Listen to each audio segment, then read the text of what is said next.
Hello guys, welcome back to our channel. আপোনালোকে বাৰু pineapple টক খাই পাইছেনে? যদি নাই পোৱা ভিডিওটো শেষলৈকে চাবলৈ নাপাহৰিব। ৰেচিপিটোৰ বাবে প্ৰথমে আনাৰসখিনি সৰু সৰুকৈ কাটি লৈছো। তাৰ পিছত 2 চামুচ কিচমিচ লৈ পানীত তিয়াই থৈছো।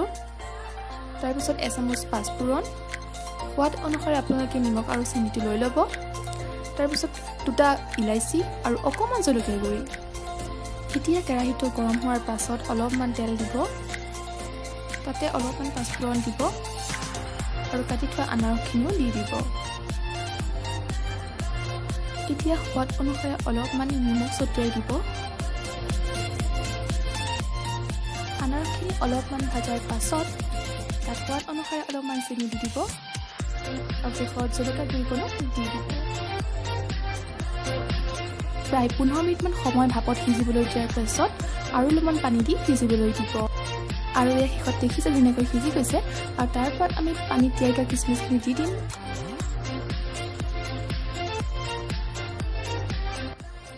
আৰু একদম শেষত ফ্লেভাৰৰ কাৰণে যি 2টা ইলাচি থৈছিলোঁ সেই ইলাচি 2টা পিচি পেলাই অলপমান ওপৰত ছটিয়াই দিম। আৰু এয়া দেখিছে আমাৰ গৰম গৰম বিলাহী টক ৰেডি হৈ গ'ল। এইখিনি এতিয়া আপোনালোকে ৰুটি বা ভাতৰ লগত খাব পাৰিব। আৰু এই ৰেচিপিটো বিশেষকৈ সৰু ল'ৰা ছোৱালীয়ে খাই বহুতেই ভাল পায়। গতিকে আপোনালোকৰ ঘৰত যদি সৰু ল'ৰা ছোৱালী আছে তেনেহ'লে এই ৰেচিপিটো নিশ্চয় বনাই দিব। আৰু যদি ভাল পায় লাইক, কমেণ্ট আৰু ছাবস্ক্ৰাইব কৰি দিব।